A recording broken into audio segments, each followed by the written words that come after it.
exhausting the nutrients that would be in that lubricated valve, that would be stored in the lubricated valves. Okay? Now, how do you teach that to a 19-year-old man? Well, you teach it from the time he is 7 years old and the time he's 12 years old.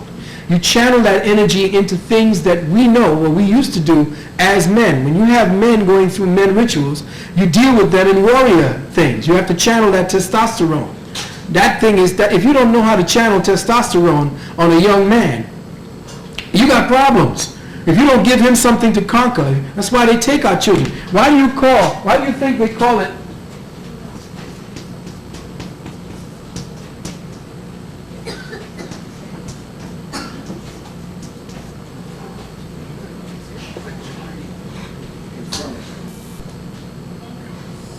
Why do you think they call it the infantry?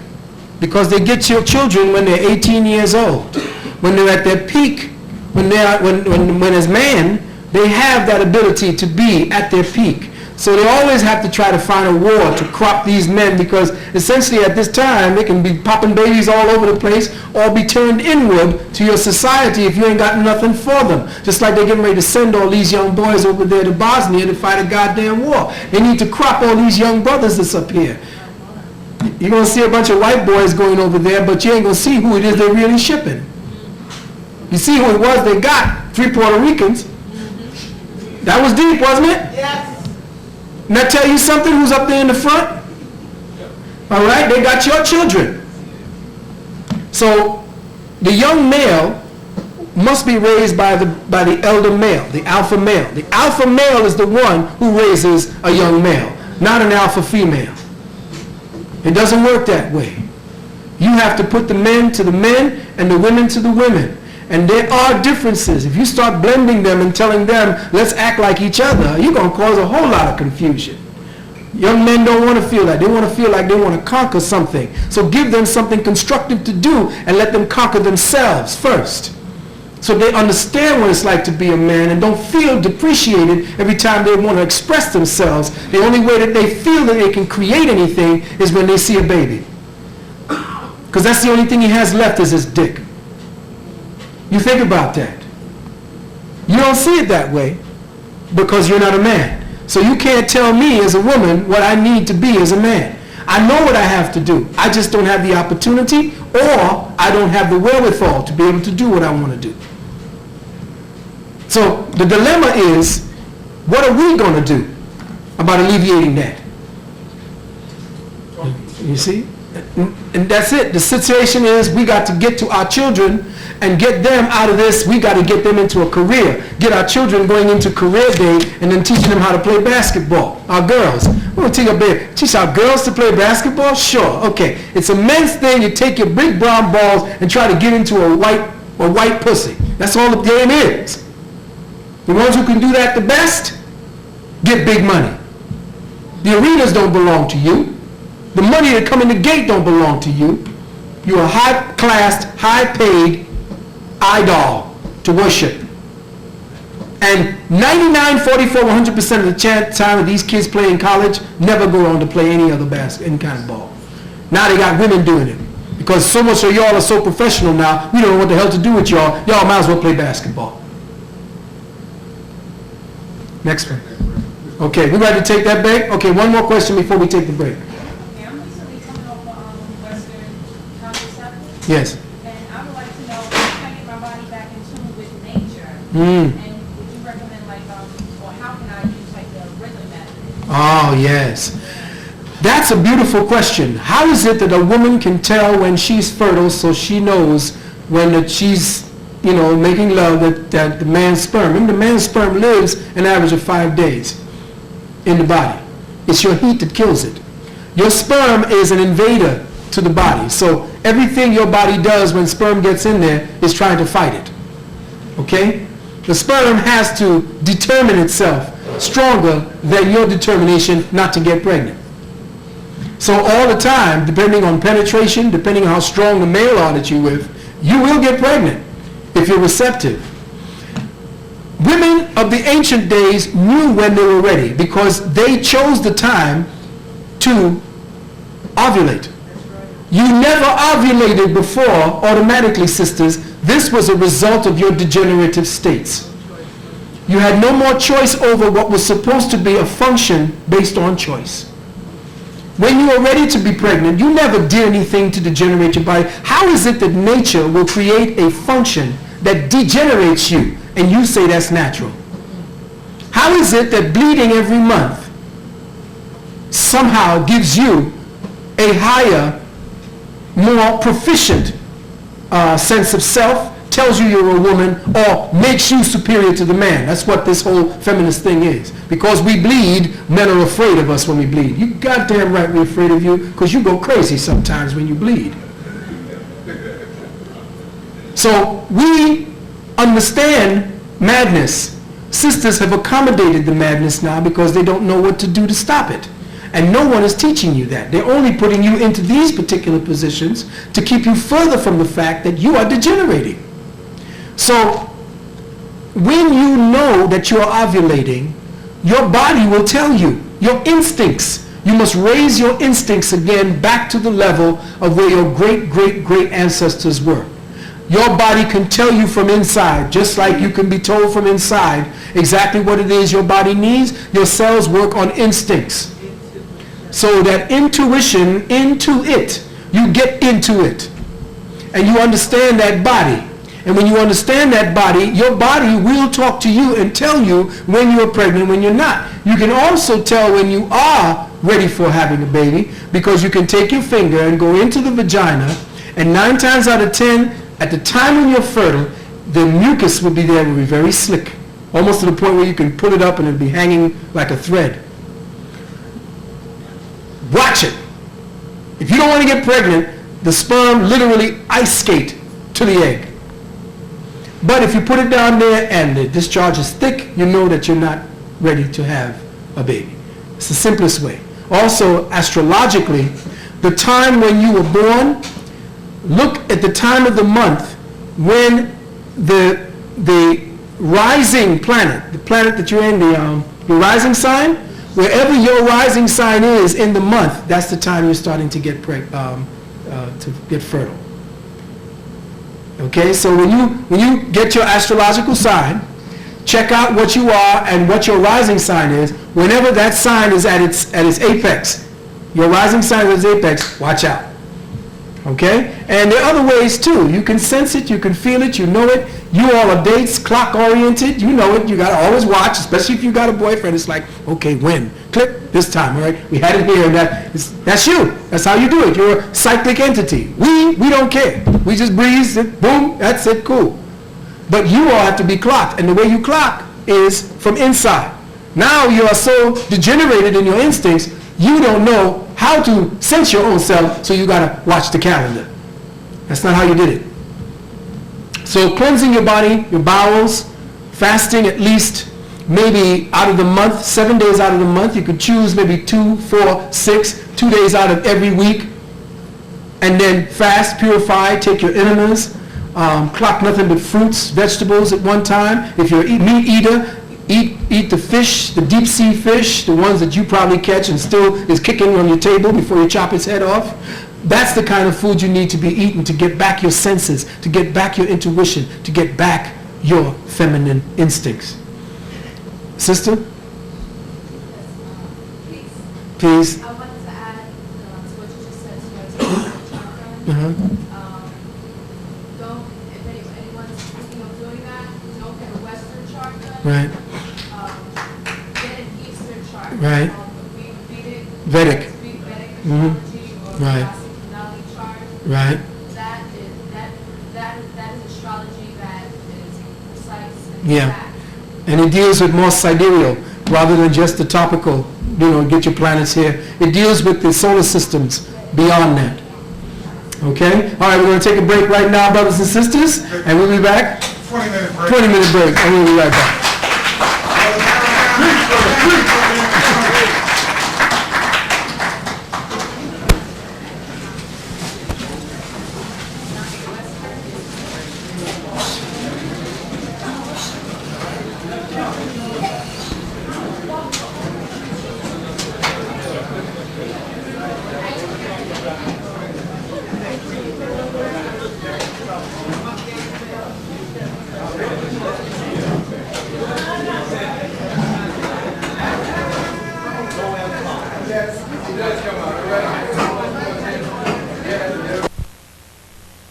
to get a vaccination deferment letter from me, you may call me at my telephone number. That's area code 516-565-4489. 516-565-4489. I will put together a package for you all, for anyone, mothers and children preferably, so that they don't have to go through any state sanctioning in order to get their children into any of the systems. Okay? It is not mandatory for you to be vaccinated, even to go overseas. It's not mandatory. Once you have the proper paperwork, you can circumvent that nonsense. Now we're back again, and a lot of brothers and sisters were coming over asking me questions about certain private things that I hope they would make public for the benefit of the public. Because our problems are not unique. Our situations are shared, and we would like to share as much as we can in the arena of the community, of the village, so that we could deal with the problem collectively as well as singularly. Now, if you wish to deal with this problem singularly, I am available for natural therapies that I can sit with you for a donation, and we can go over a personalized therapy or whatever it is that you feel you need, and we sit down, we make tapes just like you're making tapes here. It's exclusive and specific to you. And I have, maybe there's a couple of people that are here with us today who are sharing. We are sharing a path together towards their healing. And they look wonderful. They look like they're coming into themselves. And I have people that I deal with all over the world, women being the paramount of the amount of people who come to my therapies. I want to get right into what we were talking about over there. I'd like you to ask me these questions in open forum so we could share it. Okay, the sister's here. I have a question that I wanted to ask you. Mm-hmm. When you find yourself when human beings finally come to the reality of God's story, and you find out that there is no God, there's no God, and you're left to make the think of, oh my God, where do I go from here back into self? Right. The question is, how is there any type of process, and I know there is, but what is the process of going back into self, making that journey easy? That's a good question, especially at the time when we are supposedly standing at the nexus to a new millennium. By the way, that whole thing is a lie. You know, the millennium is theirs, it's not ours. You know, we are playing on their time clock, their particular timetables.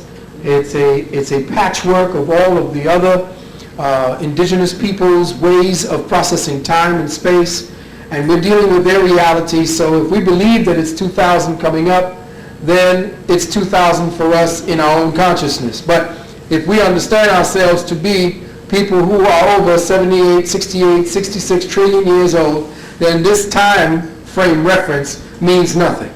With that out of the way, we understand the principle of God is essentially a way of control. When we find out that God is a controlling instrument, that the process called God, that the idea called God is nothing more than a way to keep us stultified in our spirituality, in understanding who we are at the essential microbic, atomic, subcellular consciousness level, then it comes to the fact that now you're no longer holding on to a life raft, you're no longer holding on to crutches for spirituality and psychological comfort.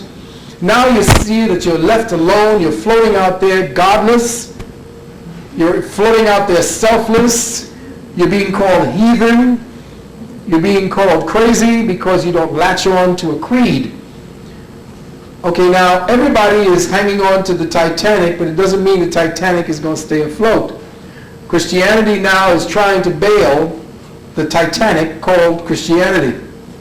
And what we have now is a new way of looking not only at God but at self, and that's dangerous. So now Christianity and all other religions are redefining what God is so that it will now creep in with you into the so-called new millennium. To find so-called God, you have to first get rid of the word. There's no way for you to define something that you don't know anything about. So if you admit to yourself that you don't know what God is, except by who gave you definitions of God, you don't know what a God is, except by what a priest tells you God is, you don't know shit from Shinola about God. You only know what you've been told. You have not experienced God firsthand.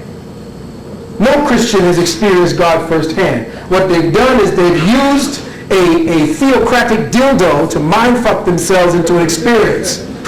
They call that theocratic dildo the Bible. And you've been mindfucked by the preacher for the last 2,000 years. He is telling you who God is because he does not want you to understand who God is. You are God. Yes, sir. When you understand that you are God, you need no religion. You need no search through religion to find self. You understand that the self-searching process begins by you stilling your mind from all of this credo bullshit. Stilling your mind from listening to the preacher talk all this crap about some man that lived 2,000 years ago that's supposed to change your life. You're damn right he changed your life. He put you in chains. That's what he did. So now, how do we find ourselves when we kick Christ to the curb? Oh my God, blasphemous. Turn off the television. Satan himself is talking. Damn right. We don't ever hear shit from what Satan says. We don't talk to Lucifer at all. We don't hear what Lucifer got to say. We've been told what Lucifer says. It's bullshit. What you have to understand is that the principle that we call deity has folded itself over into the flesh known as man. M-A-N being mother, father, son. The principle that we are now occupying is nothing more than an experiment in God's mind, if you want to call it that. We are the experiment in consciousness. We are the perfect imperfection. Now that's deep when you start getting into what perfection is. When you understand that you are a perfecting principle and that you're not perfect, that means that since you're not perfect, nothing that's perfect can create imperfection. So God must be imperfect. When they tell you God is perfect and all perfect, he's all perfect, then what the fuck did he need to create you for? What the hell did she need to even give you life? God does not represent perfection. God represents that which is the most imperfect state of perfection. Because perfection had to create a polarity to know it was perfection in the first place. Do you understand what I just said? So you are the polarity to perfection. And to bridge the gap, you are perfecting. So perfecting is the only perfection. So your imperfection is the perfect state. And when you find out that you're imperfect, you tend to do more to try to perfect yourself with each other. You don't find perfection in a church. You don't go looking for God inside of the church. That's the most godless place on the planet, is our church.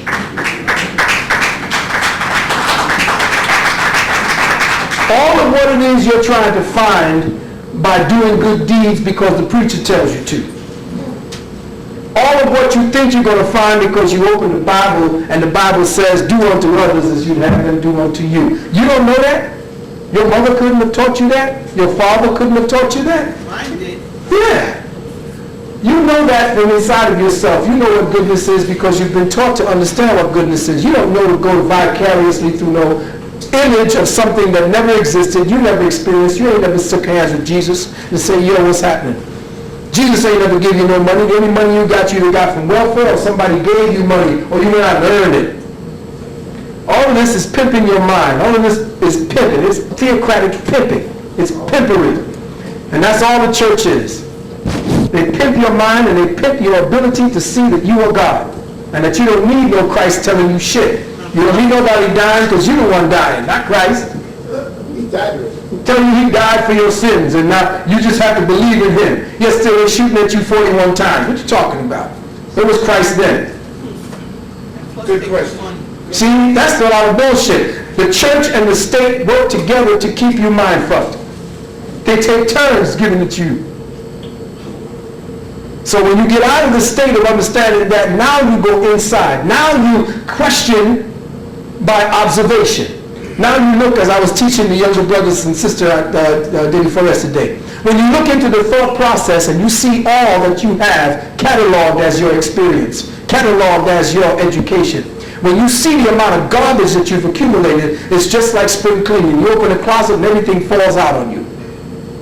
You have so much crap you've accumulated as your reality because the society has given it to you. You don't even know what God is. Everything that God is based upon a patchwork of bullshit that you've been given.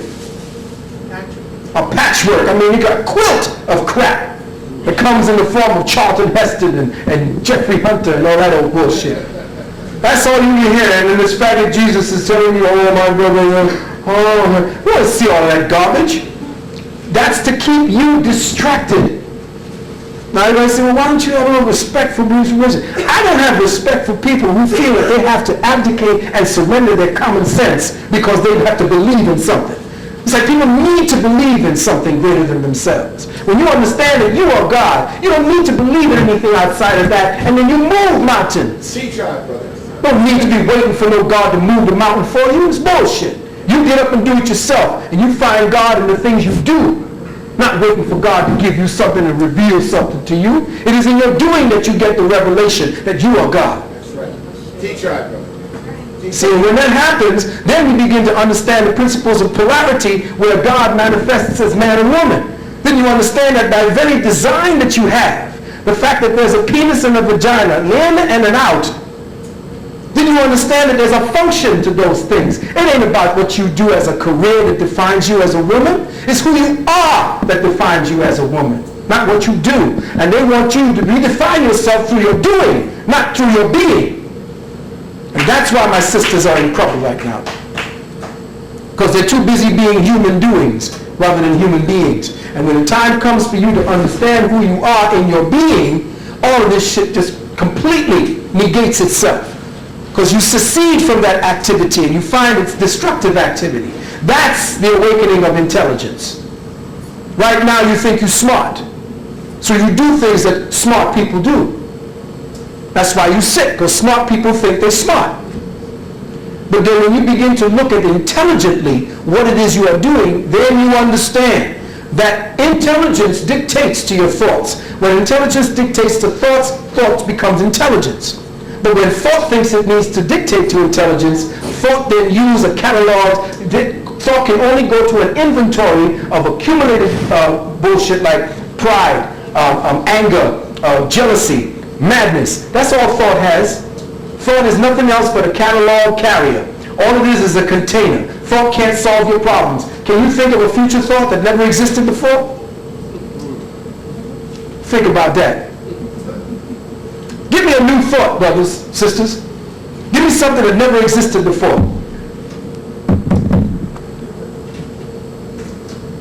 You see? Look at you. Look at thought trying to find something to tell me. Think about it. You cannot think of anything that has not been, because thought works on what it experiences. It's a cataloging agency. That's all it is. You can't use thought to solve your problems. Because every time you use thoughts, you have to go into the past. Think about it. Now, the only time you don't use your thoughts is when you are in the position and in the state of being and in the state of learning. Because now you're listening to me, you ain't using your thoughts. Think about that. Can anybody tell me what they're thinking right now? No, they're thinking right now unless they're thinking about the question that I just said. But right now, as you're listening to me, you're in a surrendered state. You are in a state where you are now learning. In the state of learning, there is no thinking. So if you stay in the state of learning, you don't need to be thinking about all the bullshit that they give you in education. So in the state of learning is the state of intelligence. That's the state when you are processing without using thought as some sort of a sensor to tell you whether your thoughts are PG, R-rated, or X. Because that's what they put in there. They got a sensor in there. And sensors are in there like through education, through what your mama tells you that you need to be doing in the society. These sensors keep you locked into a behaviorism that has you either preaching about God, has you preaching about being a CEO, has you doing everything else but finding your deeper spiritual significance. So don't use thought to try to find yourself, because thought is all fucked up.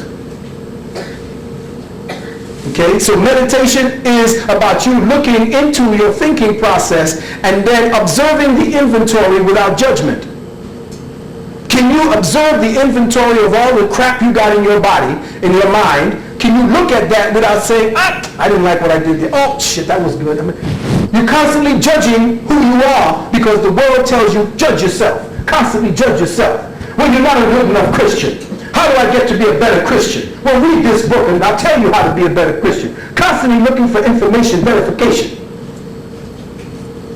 But when you put that to rest, and your thoughts no longer are dictating to you. In other words, your thoughts, you are not thinking thoughts, your thoughts are thinking you. And when that happens, you're a slave. I began to delete, I began to cleanse myself, I began to shit out all my thoughts. Because I understood what they were doing to my brain. And when you do that around people who are constipated with thoughts, they think you're crazy. You become a whole other person. Your whole body changes. Your whole outlook changes. You can see into the glass darkly. Just like my boy from They Live. Put on them glasses and you can see all the horror around you. Is that sufficient, sister? Yes, brother. We had a conversation about black women that has jobs. How they can be used as spooks by the door. Since they're in the white man's house, why not take that knowledge and use it to help us? Yeah, that's a good idea. We were on the street, and it came to a point where we had to say, well, sister said, well, then we go out and get all these things, these amplified sets of information and all the things that we need to be dealing with. We got to go out, we have children, we have to survive. All right, well then, if there was something that you say, well, what can we do? Yeah, you be the spook who sat by the door. Get all that stuff that you know you need in order to get your man lifted. Because when Martin Luther King and everybody was out there fighting a war, when a man goes out to fight a war, he don't fight a war for himself. A man fights a war because he knows that there's things at stake. What is at stake? His territory, and losing that territory, his woman and his child. You see, men are loners, but when we do what we do it for the woman and the child. Now, as it stands, you've been isolated so that when a woman goes out now, she just has her children to worry about. She don't go out with the purpose of saying, well, I'm doing this to lift my man up. When a man goes out to work, he don't go out just to do for himself. He's going out with the purpose of doing for his woman and his child. Now, if that's the case, then sisters, it's time for you to go into them offices where all them secret data is at. And when you got everything, they trust you because you mammy, remember. He got this genetic memory of him suckling at your breasts, that you wet nursing him. He knows who you are. That's why he got you up in the office. He knows what that particular genetic memory is. His great-grandchildren were suckling at your breast. You wet nursed him. You mammied him. So you can get into places, you can hear the shit he says. He cries to you. He'll tell you everything. What a revolutionary, positive energy that would be. If you could sit by there and start bringing back information to tell us what he's thinking about and what's the next move for him to fuck with us somewhere down the line, 20 years down the line. You're into all his computer data. But no, because they understand who you are. They know that if you have certain things that they're dealing with you, they want to keep you into that mode that you, girl, go for yourself, girl, get what you gotta get, girl, you did this, girl, you did that. And it's not that it's, what do you call it? This is the whole thing. When you look at the magazine covers, go to your magazine covers, and not just Essence, look at every, not just magazine, look at every magazine that's out there, and 99% of the covers have women on it. They are selling to you because you got the money now. You are the commercial outlet. You are the way to keep a specific mode of thinking and behavior intact, because you do it unconsciously. You do it to fit in. Most women don't want to change anything. They want to help and accommodate. When they get in there, they're there to support. And your supportive nature will always be supporting the beast who set the structure for the oppression. Willie Lynch, man. Yes, the Willie Lynch. All over. It's a whole new way of looking at the Willie Lynch. It's a game that is being played over and over again from generation to generation. And now they've got you, sister, targeted so that our children don't know who they are in reference to family. And they're telling you, I mean, how much clearer can you get it from the fact that they're telling you that the number one cause of depression, number one disease that women are dealing with is depression, and the number one reason for that depression is fewer family and community ties. Fewer family, what does that tie mean? What does family ties mean? Family means that there is a structure to family. There is uncle, aunt, father, mother, son, daughter, grandmother, grandfather. This is what feminism wanted to get rid of, and they have successfully done it. They have destroyed all references to gender. That was their first and primary objective, to destroy all references to gender, because they said gender was a male orchestration, and that's how he kept check of the society. Not realizing that gender was a natural expression of divine polarity, and that automatically all over the planet we know what woman is and we know what man is. I don't care if you go to somebody who ain't never seen a white man or nobody else. Woman knows her function, man knows her function. They know it because instinctively they're built to express that thing. But it's only in quote unquote our higher civilizations that we are so fucked up we don't know who we are. We don't know who we are.